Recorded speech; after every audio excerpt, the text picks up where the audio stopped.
안녕하세요. KDM의 기경원 목사입니다. 이 시간에는 에레미야 마지막 부분으로 한번 같이 40장에서부터 살펴보고 결론을 내려보도록 하겠습니다. 40장에서 에레미야는 하나님의 은혜로 인해서 이제 석방을 하게 되죠. 그래서 에레미야는 바로 바벨론 왕 느부갓네살의 호의로 인해서 생명의 안전을 보장을 받았지만은 혼란의 와중에서 예루살렘 북쪽 8km 지점에 있다가 남한까지로 포로로 끌려가고 있었습니다. 그러던 중에 다행히 느부갓네살의 칙령을 받은 이 느부사라디단에 의해서 이제 결국은 자유의 몸이 되어서 유다로 돌아오게 되지요. 석방이 되게 됩니다. 그 후에 이제 아이감의 아들 그다랴가 유다 총독이 되어서 친바벨론 정책을 쓰게 됩니다.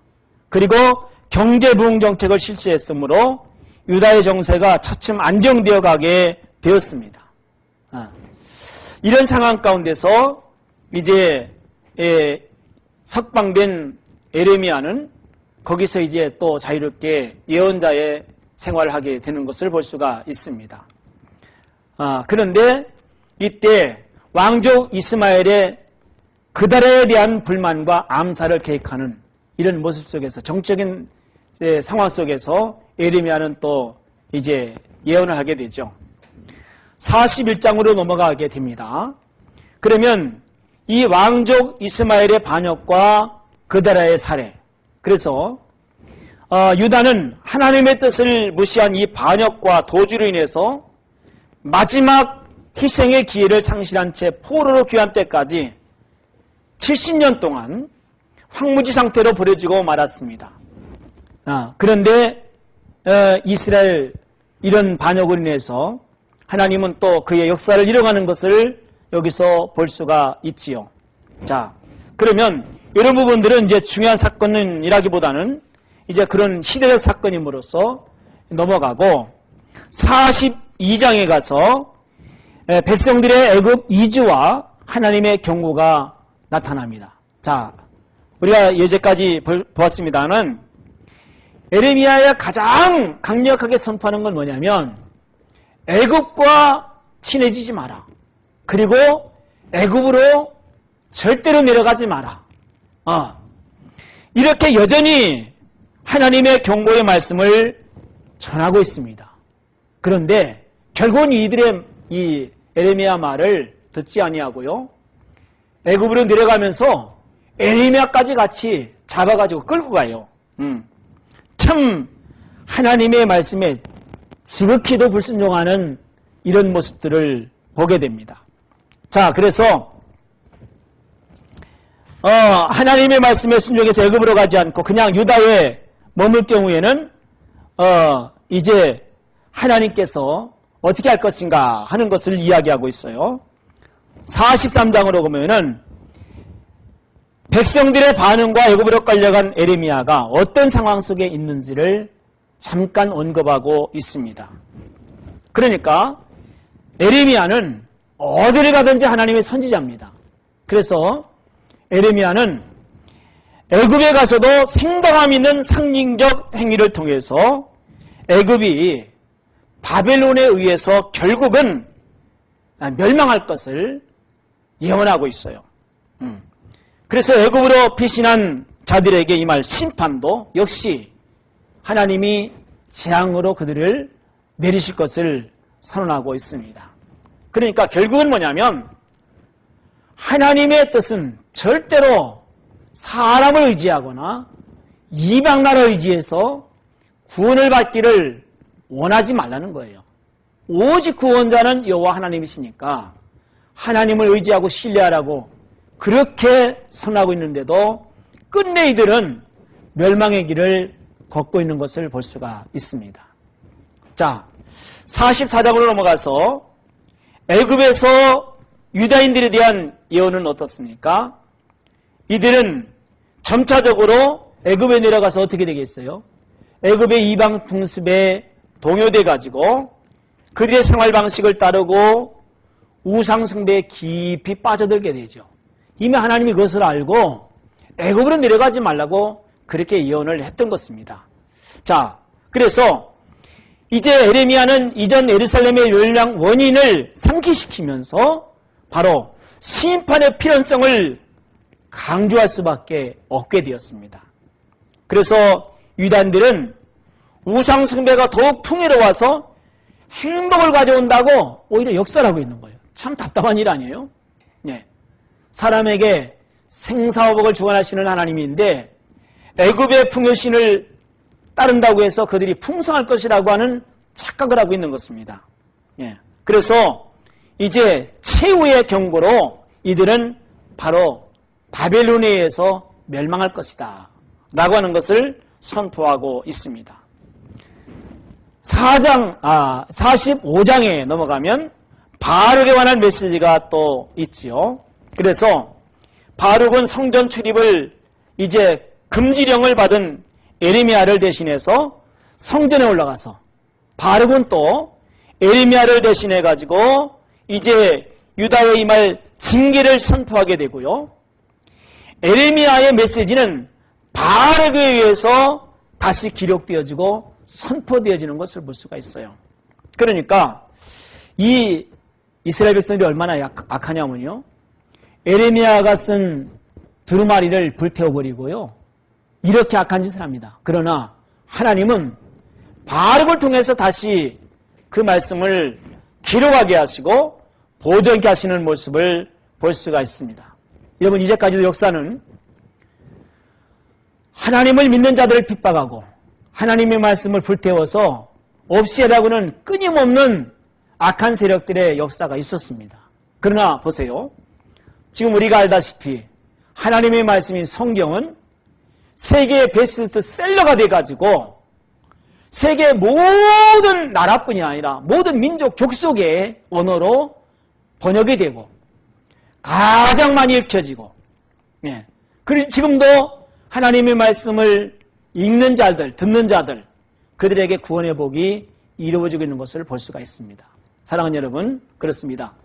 꽃은 시들고 떨어져서 없어지지만 여호와의 말씀은 영원히 없어지지 아니하고 하나님의 뜻을 성취한다는 사실을 우리에게 분명히 말씀해주고 있는 것을 볼 수가 있습니다. 여기까지가 바로 이입으로서 이제 이스라엘의 경고 그리고 이스라엘의 타락을 위한 멸망을 예언한 것을 살펴보았습니다. 이제 제3부로 마지막으로 46장에서 51장까지 간단하게 설명을 할게요. 간단하게 설명을 하면 그렇습니다. 46장은 애굽에 대한 예언입니다. 애굽은 어떻게 돼요? 바벨론에 의해서 패망할 수밖에 없도록 그렇게 되어져 있습니다. 그리고 애굽의 패배와 이스라엘의 회복, 예, 신기하죠? 애굽이 망하지만 하나님은 당신의 언약 백성들을 또 구원하시겠다고 하시는 거예요. 그러면서 이제 47장으로 넘어가면 역시 블레셋에 대한 예언을 또 하고 있는 모습을 볼 수가 있습니다. 자, 그러면 블레셋은 어떤 나라입니까? 블레셋. 자, 보세요. 블레셋에 대해서 여호와에게 임한 말씀은 이렇습니다. 자, 보라. 물이 북쪽에서 일어나 물결치는 시내를 이루어 그 땅과 그 중에 있는 모든 것과 그 성읍과 거기에 사는 자들을 휩쓸어 버릴 것이다. 사람들이 부르짖으며 그 땅 모든 주민이 울부짖게 될 것이다. 예. 하나님은 이제 아스르뿐만 아니라 블레셋, 이 블레셋을 멸하실 것을 또 말씀하고 있고, 또 나가서 보세요. 모압이라는 나라 있잖아요. 유다에서 가까운 이방 모압 나라. 모압하면 생각나는 사람 있죠? 누굽니까? 루세기에 나오는 나오미가 생각나죠. 바로 예루살렘에서 바다 건너 보이는 바로 모압 땅을 이야기하고 있습니다. 자, 이 모압에 관한 예언인데요. 결국은 모압도 멸망을 당하는데 보세요. 모압을 위해서 칼이 너를 뒤쫓아갈 것이다. 칼이 너를 뒤쫓을 것이다. 이렇게 말씀하고 있습니다. 자, 보세요. 그래서 모압이 황폐해질 것을 선언하고 있는 것을 볼 수가 있습니다. 보세요. 15절을 보십시오. 이렇게 말씀하고 있지 않습니까? 만군의 여호와라 일컫는 왕께서 이와 같이 말하노라. 모압이 황폐하였도다. 그 성읍들은 사라졌고 그 선택받은 장정들은 내려가서 죽임을 당하니 모압의 재난이 가까웠고 그 고난이 속히 닥치리로다. 예, 역시 모압도 이방 나라로서 하나님의 백성들을 괴롭히고 이제 악을 행하는 이방 역시도 하나님 앞에 그대로 심판받을 것을 말씀하고 있는데 사실 모압은 교만함으로 인해서 오만하고 자랑 삼고 자기들 힘을 자랑하던 이런 것 때문에 결국은 망할 것을 말씀하고 있습니다. 그래서 여호와의 말씀에 35절에 보면 모압 산당에서 제사하며 그 신당들에게 분향하는 자들은 내가 다 끊어버리겠다 라고 말씀하고 있으면서 모압에 벌받을 해를 말씀하고 있습니다. 그래서 46절에 보세요. 모압이여 네게 화가 있도다. 그모스의 백성이 망하였도다. 네 아들들은 사로잡혀갔고 네 딸들은 포로가 되었도다. 결국은 이 모압 역시도 하나님의 심판에서 무너집니다. 그리고 49장에 보면 또 암몬 역시도 마찬가지예요. 암몬 자손들도 결국은 이제 전쟁으로 말미암아 황폐하게 될 것을 말씀하고 있고요. 또 거기 나가서 에돔이라든가 다메섹이라든가 또 이런 게달과 하솔 이스라엘과 연관된 모든 악을 행한 민족들이 하나님의 심판에 의해서 멸망당할 것을 선언하고 있는 것을 볼 수가 있습니다. 그리고 끝내는 어떻습니까? 최후로 하나님이 바벨론을 들어서 그들을 이제 멸망시켰는데 바벨론마저도 하나님께서 멸망시킬 것을 말씀하고 있어요. 그러니까 여러분 바벨론에서 이제 어떻겠습니까? 도망할 것을 말씀하고 있어요. 바벨론 땅에서 나오라는 겁니다. 그래서 바벨론은 어떻습니까? 13절을 잠시 참고하면 이렇게 되어 있습니다. 여호와의 진노로 말미암아 주민이 없어 완전히 황무지가 될 것이라. 바벨론을 지나가는 자마다 모든 재난에 놀라며 탄식하게 될 것이다. 왜? 바로 내가 그들에게 보복을 하는 것이다. 그가 행한 대로 내가 그에게 갚는 것이다. 그렇습니다. 하나님은요 철저하게 보복하시는 공의의 하나님이십니다. 그러나 선은 어떻습니까? 반드시 선한 대로 갚으시는 하나님이신 것을 볼 수가 있습니다. 자, 그러면서 하나님은 이스라엘 백성들 남은 자들을 이제 돌아오게 할 것이다. 내가 그들을 용서할 것이다 라고 선언하고 있습니다. 그래서 하나님께서는 바벨론을 심판하시고 이스라엘 백성들은 구원해서 다시 그 나라를 회복하시는 역사를 말씀하고 있는 것을 볼 수가 있습니다. 그래서 실제적으로 51장에 가면 바벨론을 멸하시는 여호와를 말씀하고 있어요. 자, 보세요. 자, 이렇게 되어 있습니다. 7절과 8절을 볼게요. 7절, 8절에 보면 바벨론은 여호와의 손에서 잡혀있어 온 세계가 취하게 하는 금잔이라. 무릇 민족이 그 포도주를 마심으로 미쳤도다. 바벨론이 갑자기 넘어져 파멸되리니 이로 말미암아 울라. 그 상처를 위하여 유황을 구하라. 혹 나으리라오다.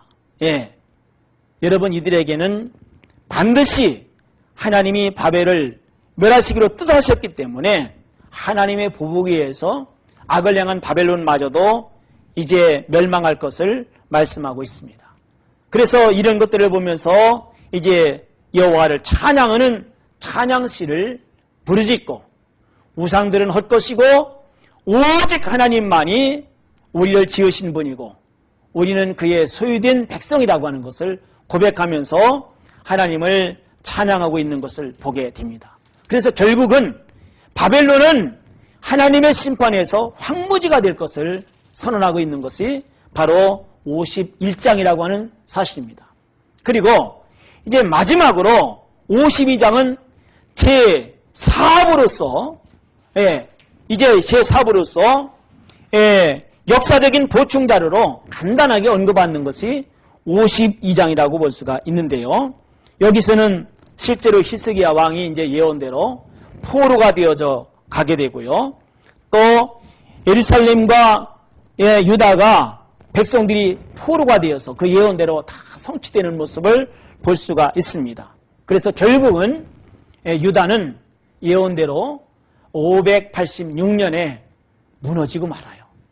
그래서 이스라엘은 그 후로 엄청난 어려움을 당하게 되지요. 이게 바로 하나님의 역사인 것을 볼 수가 있습니다. 자, 그래서 이제 이러한 가운데 에레미야는 이제 여기서 나타나는 하나님의 나라를 우리에게 보여주고 있습니다. 자, 여기서 간단하게 그러면 이 에레미야를 통해서 나타나는 구원자 메시아와 하나님의 나라가 어떻게 나타나고 있느냐라고 하는 것입니다. 그렇습니다. 에레미야도 마찬가지고 또 이사야도 마찬가지였듯이 바로 다윗의 뿌리 또 그 이새의 뿌리 다윗의 그 후손으로 나타날 왕을 이야기하고 있습니다. 그래서 이스라엘 회복과 메시아로 말미암아 이루어질 이제 다윗의 왕국을 소개하고 있습니다. 그래서 23장 5절로 8절에 보면 이런 이야기 하잖아요. 다윗에게 한 의로운 가지를 일으킬 것이라.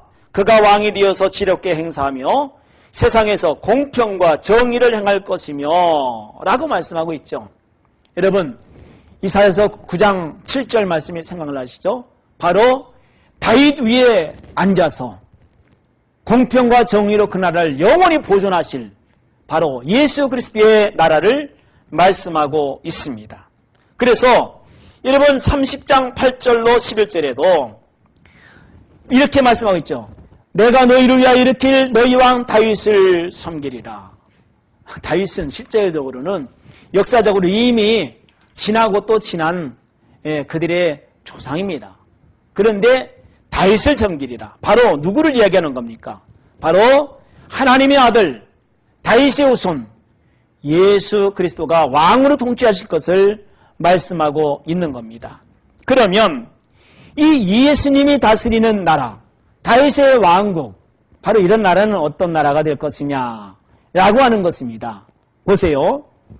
31장에도 그러고 32장에도 말씀하고 있는 것을 보게 되는데 여기 이렇게 기록되고 있습니다. 그 심령은 물단 동상 같겠고 다시는 근심이 없으리로다. 그때의 처녀는 춤추며 즐거워하겠고 청년과 노인이 함께 즐거워하리니 그들의 슬픔을 들이켜 즐겁게 하며 그들의 위로하여 근심한 후에 기쁨을 얻게 할 것임이니라.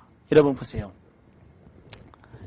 이사야에서도 끊임없이 얘기했지만 하나님의 나라는 사망이 없고 또 눈물이 없고 슬픔을 위로하고 그리고 기쁨과 즐거움을 얻고 감사하는 목소리로 하나님을 찬양할 것을 말씀하고 있습니다. 자, 뿐만이 아니죠. 33장에서도 이렇게 말합니다. 다윗에게 영원히 꺼지지 아니할 것이다. 뭐가요? 그 나라의 위가. 그 나라가 무너지지 않는 나라가 될 것이다. 라고 말씀하고 있습니다. 그러니까 이런 말씀들은 모두 이스라엘의 회복을 설명하고 있고 마침내는 메시아의 강림으로 이루어질 다윗의 영원한 왕국을 설명하고 있습니다. 결론적으로 말씀을 드리지요. 다시 한번 우리가 성경을 이해하기 위해서는 다윗에게 언약하신 사무엘하 7장 12절부터의 말씀을 기억하게 되는데 12절과 16절에 뭐라고 말씀합니까? 보면은 분명히 그 후손이 끊어지지 않을 것, 그 나라가 영원히 계속될 것을 분명히 말씀하고 있습니다. 내 나라가 영원히 견고하게 되리라. 예. 그래서 분명한 것은 이 말씀이 이 언약이 누가복음 1장 31절로 33절에 와서 다 이루어졌다가는 것을 선언하고 있잖아요. 그게 뭐예요?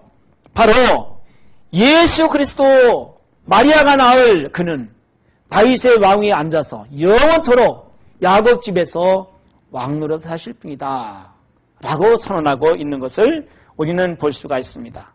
그렇죠? 예, 보세요. 내가 잉태의 아들을 낳으리니 그 이름을 예수라 하라. 그가 큰 자가 되고 지극히 높으신 이 아들이라 일컬어질 것이요 주 하나님께서 그장 다윗의 왕위를 주시리니 영원히 야곱 집의 왕으로 다스릴 것이며 그 나라는 무궁하리라. 할렐루야. 그렇습니다.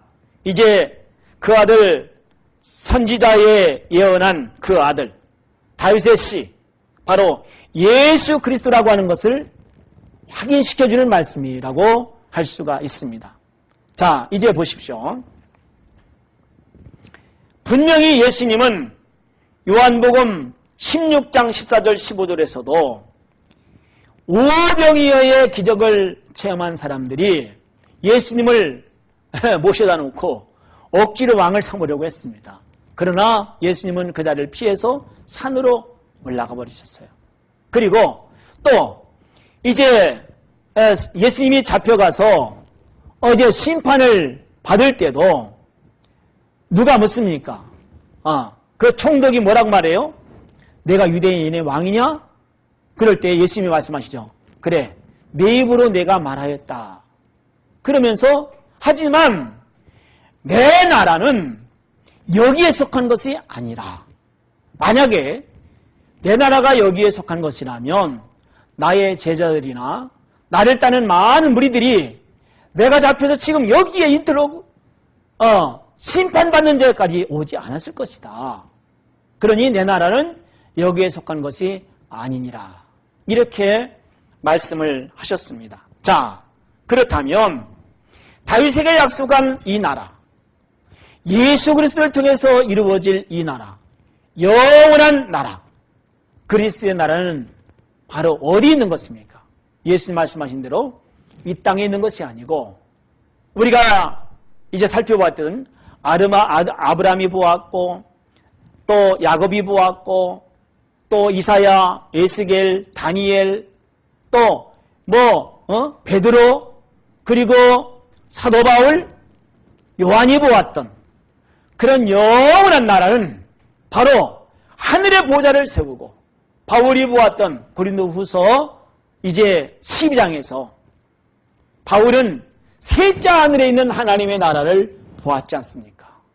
다윗도 보았고 에스겔도 보았고 다니엘도 보았고, 그 보좌에 앉으신 그 하나님은 여러분 하늘의 보좌를 세우시고 셋째 하늘에 그 나라를 지금 세우시고 보좌를 삼으시고 계신 것입니다. 그리고 거기서 하나님이 계획한 그 계획들이 이 땅에서 이루어지는데 예수를 통해서 구원이 십자가에서 이루어지고, 이 구원의 복음이 하나님의 사도들과 그리고 모든 그 제자들을 통해서, 오늘날 저와 여러분들을 통해서 온 민족에게 증거되면 그제 끝이 온다고 하지 않습니까? 여러분, 마태복음 24장 14절에서 이제 예수님은 이렇게 말씀합니다. 이 모든 재난이 끝이 아니라 이 하나님의 복음이 모든 민족에게 증거되게 하여 전파되리니 그제야 끝이 오리라. 그렇습니다.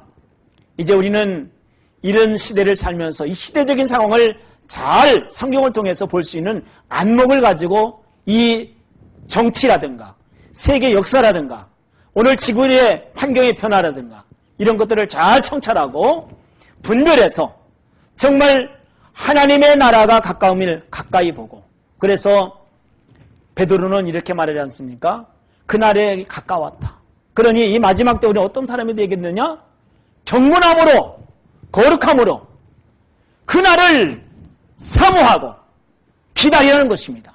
사랑하는 여러분, 예수님의 명령의 말씀을 마지막으로 전하고 이제 이 말씀을 정리하려고 합니다. 예수께서 부활하신 후에 천국으로 올라가시기 직전에 제자들을 모아놓고 이제 그가 이렇게 우리에게 명령을 하셨습니다. 마태복음 28장 19절 20절을 말씀하시죠. 18절에는 하늘과 땅의 모든 권세를 내게 주셨으니 그러므로 너희는 가서 모든 민족으로 제자를 삼아서 아버지와 아들과 성령의 이름으로 세례를 줄 뿐만 아니라 내가 너희에게 분부한 이 모든 말씀을 가르쳐 지키게 하라.